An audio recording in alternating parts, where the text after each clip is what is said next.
Okay, so ilagay na po natin ang dahon ng ampalaya. Yun, no? Naku po, talagang napakasustansya po mga kaibigan ang ating nilulutong balatong.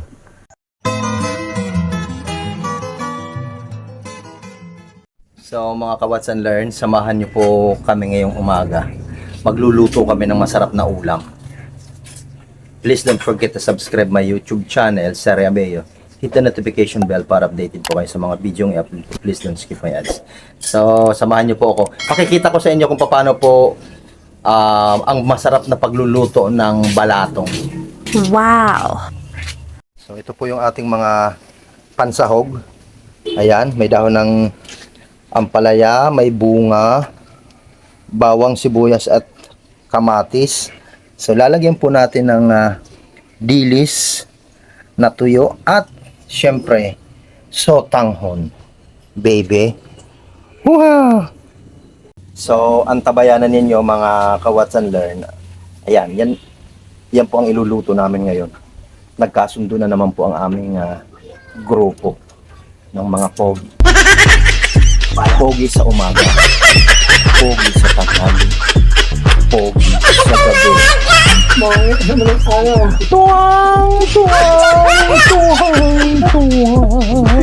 So, mag-start na po tayo. Lagay muna tayo ng ating mantika para ang buhay ay malaking ang kita. Wow! Ayan, so kapag mainit na, ilagay po natin ang ating bawang para umalis ang mga aswang.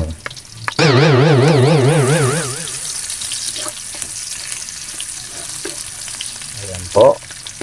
So, ganyan lang po ang pagluluto ng balatong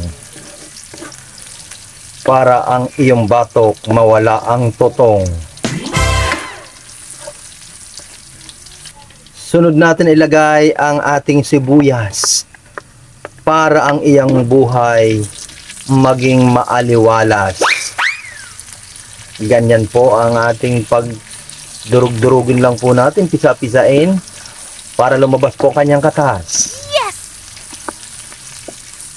Katas na magdadala papunta sa mabuting landas. Wow, nice. Baby. Sunod natin ilagay ang ating kamatis. Pampaganda ng kutis. Wow. So, preto-pretohin lang po natin ang ating kamatis. So, ayan. Isa-pisain din po natin para lumabas din po ang kanyang katas. Ayan po. So, marami pong benepisyo ang kamatis sa katawan natin, ha. Nagtataglay po ito ng lycopene. Wow! Na kung saan nakatutulong para gumanda ang iyong kutis. Okay, sunod po natin lagyan natin ng dilis para ang iyong buhay maging malinis. Din halu-haluin natin mga kaibigan. Yan po ang magdadala ng sarap sa ating nilulutong balatong. Amoy na amoy ko na ang amoy ng dilis.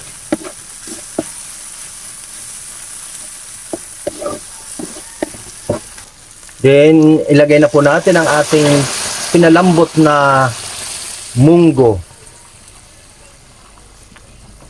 para po maging maayos ang ating bungo. Ayan, no? So, dumami po siya. Nako, napakaraming sahog po ang ating ilalagay dyan. Promise. Ayan, no? Dagdagan po ng tubig. At medyo kakaunti ang ating tubig. Ayan, nako, napakasarap nito. Mga ka-Watch and Learn, ganyan lang po ang ating pagluluto ng balatong. No? Ayan, so siyempre dadagdagan po natin ng asin, kapirasong asin para ang iyong buhay mawala ang asim. Then halu-haluin po natin. Ako, ayan na po. Amoy na amoy ko na po ang amoy ng balatong. So ayan po, ilagay na po ang ating ampalaya. Wow. Sabi sa inyo eh. Talaga pong napakasustansya po ng ating ginagawang balatong. Huwag po kayong matatakot mga kaibigan. Sabi po sa aking mga nababasa, ang munggo po ay hindi nakaka-cause ng uric acid yan at saka yung rayuma. Ang nakaka-cause po ng rayuma pag nagluluto tayo ng balatong ay yung mga sahog na inilalagay natin. Kagaya halimbawa ng sitcharon, taba ng baboy, etc. Pero hindi po mismong balatong ang nakakapagparayuma, nakakaatake ng rayuma. Ayan, sumunod po natin lagay ang ating pampalasa. Wow, ayan na. Kami po ay meron sariling taniman po ng ampalaya, kaya walang pong problema sa pansahog. Ayun, oh. Okay, so ilagay na po natin ang dahon ng ampalaya. Yun, oh. Naku po, talagang napakasustansya po mga kaibigan ang ating nilulutong balatong. Yan ang gusto ko po sa balatong, napakaraming pansahog. So ayan, labog-labogin lang po natin ang bahagya. Yun, oh. Saka ilalagay na po natin ang ating sotanghon. Ayun, oh. Wow. Ayan. At lagyan na po natin ang sili.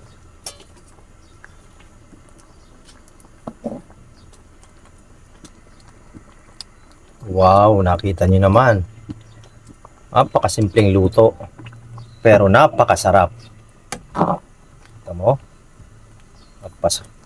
Masarap na naman ang aming tanghalian nito. Wow. So, tinantusan na po.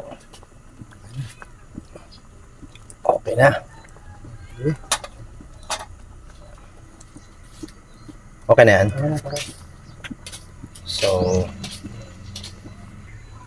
So ayan na po. Luto na po ang ating wow.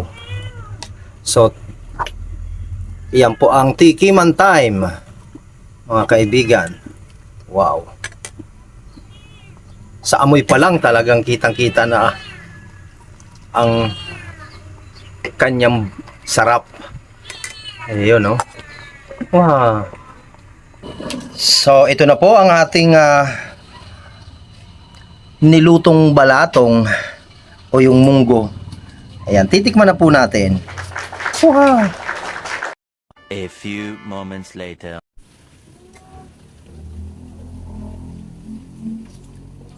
Napakasarap. Ito po yung ampalaya, oh. Kahit hindi na po lagyan ng kanin, ito na lang.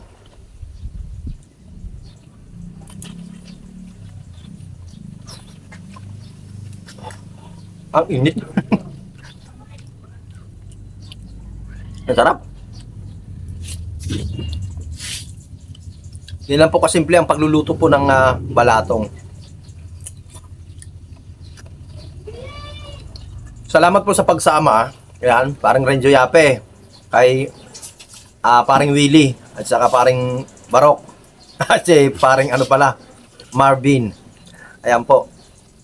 Sa mga subscribers ko, maraming salamat po. Please don't forget to subscribe my YouTube channel. Huwag nyo pong kalilimutang mag-like and share. So hanggang dito lang po ang vlog ko. Maraming salamat po sa pagsama. Napakasarap po ng ating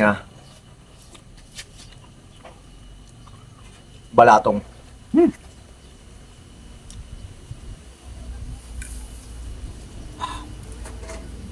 Bye-bye po.